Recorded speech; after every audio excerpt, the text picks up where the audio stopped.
Why hello there, and welcome back to Squirrel Short Rest. My last one-page RPG video did considerably better than I was expecting, so I decided to do another one. And this time I will be looking at 3 games that I previously reviewed on my blog, since I don't really do that anymore and no one read it in the first place, and 2 random ones that I picked up from itch.io.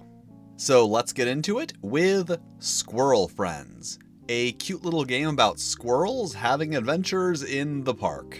It uses a simple success on even dice pool system, which is done so that you can use any type of even number sided dice, which is good because not everyone is going to have a lot of one type of dice, and this is a dice pool game that you can play with just a single 7-piece dice set.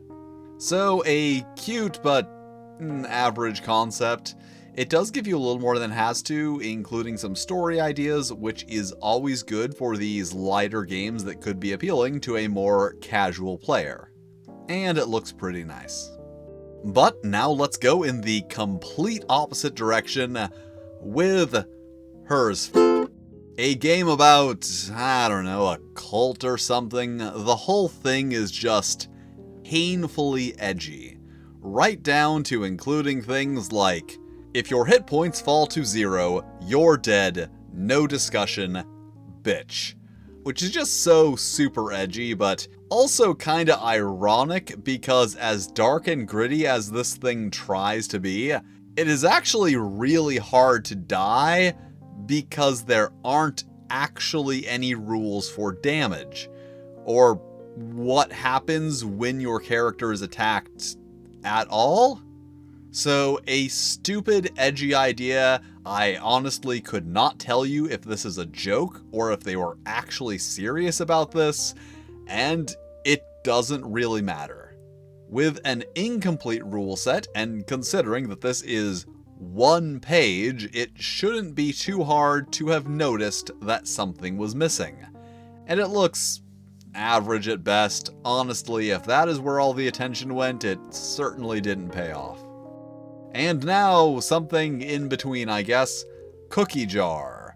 A game about crime, or rather the accusation of, denial of, and confession to crimes. And how do I explain this one? Players start with 15d6 and go around accusing each other of a crime, and then creating alibis, accusing other players, etc., all of which involve moving dice from your pool to an accusation pool. Then at some point someone tries to force a confession, which requires the accused to roll their remaining dice against the accusation pool, and being forced to confess if the accusation pool result is higher, and being able to then accuse someone else if not. And honestly, this one just sounds like a lot of silly fun and ridiculously large dice pool rolling. So kinda average concept, but done in a very fun way, and I will say definitely on the high side of average layout. And now on to the games that I have not previously reviewed, starting with Aw Dang, Mothman Won't Move Out. He said it was just for the weekend. Which is a game about trying to help Mothman get back on his feet so that he will stop crashing on your couch. The mechanics are actually quite interesting. When you need to roll for something, you come up with a good thing and a bad thing that could happen as a result.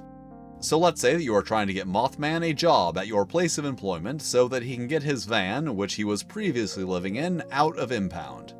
A good thing could be Mothman getting the job, and a bad thing could be Mothman hurting your reputation with your employer. And then we roll 2d6 and assign 1 to the good thing and 1 to the bad thing.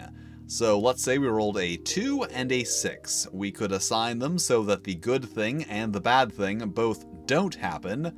Mothman does not get the job, but also does not reflect poorly on you by your association with him.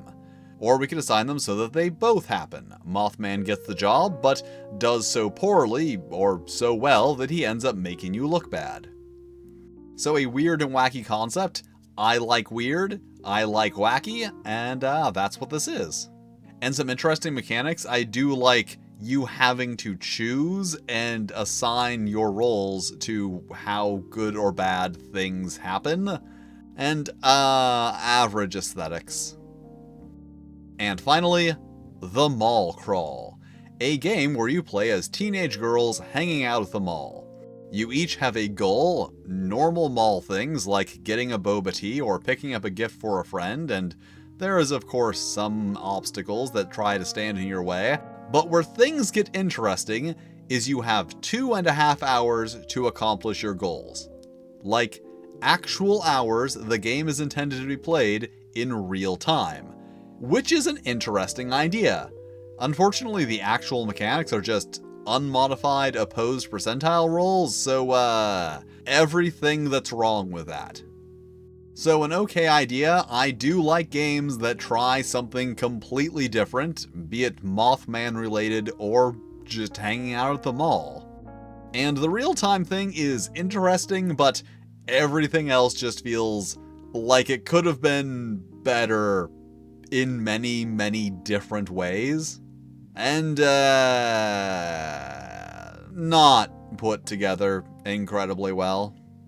And there we have it, 5 more one-page RPGs. 3 that I can recommend, 1 that kinda has potential but needs way more work, and hers. Alright, thank you for watching, with extra special thanks to my Flail Snail level patrons, Samuel Gorski, Randy Mulholland, and SC Woolridge. If you'd like to be cool like them, check out my Patreon, where you can get early access to videos and fun stuff that I make for the Patreon. And if you don't want to do that, that's cool too. You can still hit all the lovely buttons, like, subscribe, these other videos, which I have been told are lovely videos. And I will see you next time.